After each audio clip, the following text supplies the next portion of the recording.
झाग से भरी पड़ी यमुना नदी बिल्कुल बर्फ के रेगिस्तान की तरह। छठ पर्व पर इसी पानी में व्रत रखने वाली महिलाएं खड़ी होंगी और सूर्य भगवान को अर्घ्य देंगी। करीब से देखेंगे तो ये पानी आपको काला दिखेगा, मानो किसी नाली का सड़ा हुआ पानी हो। ये तस्वीरें देखिए, यहाँ पर महिलाएं छठ का त्योहार कैसे मनाएंगी। पिछले साल भी आपने तस्वीरें देखी होंगी, महिलाओं को मजबूरन इस इतने प्रदूषित जल में, जिस पर हाथ लगाना भी आपके हेल्थ के लिए हजार्डस है, उसमें उन्हें छठ का त्योहार मनाना पड़ा था। एबीपी न्यूज की टीम जब दिल्ली के कालिंदी कुंज घाट पर पहुंची तो वहां कुछ महिलाएं नहाते और पूजा पाठ करते हुए दिखाई दी।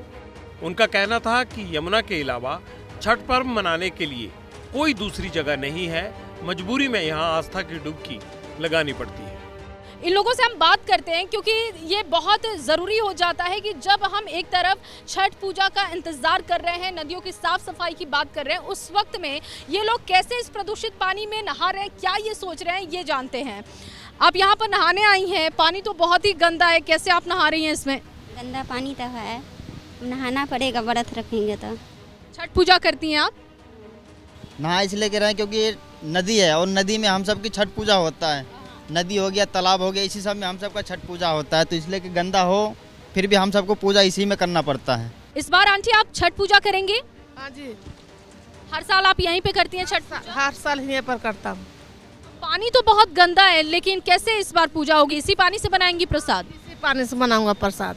जब से हम दिल्ली रहता हूँ, 20 साल से रह रहा हूँ, यहीं पर आता हूँ। तो पहले भी, जैसे आप कह रहे हैं कि 20 साल से आप यहाँ रहती, तो पहले भी ऐसा ही हाल था यमुना का? ऐसी हाल था। तो इसकी साफ सफाई होनी चाहिए। चाहती हैं कि सरकार इसके लिए काम करे कुछ?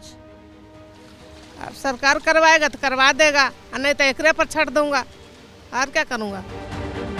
मैले पानी को देखकर अधिकांश परिवार इस बार यमुना से दूरी बनाए हुए हैं।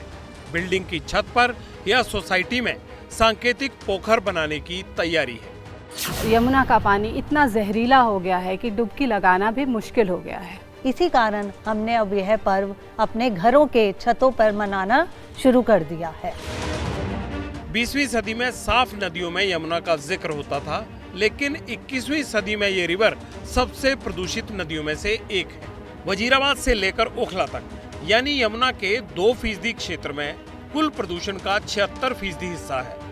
पिछले 8 साल में पानी का प्रदूषण 2 गुना बढ़ गया है और नदी झाग से भर गई है।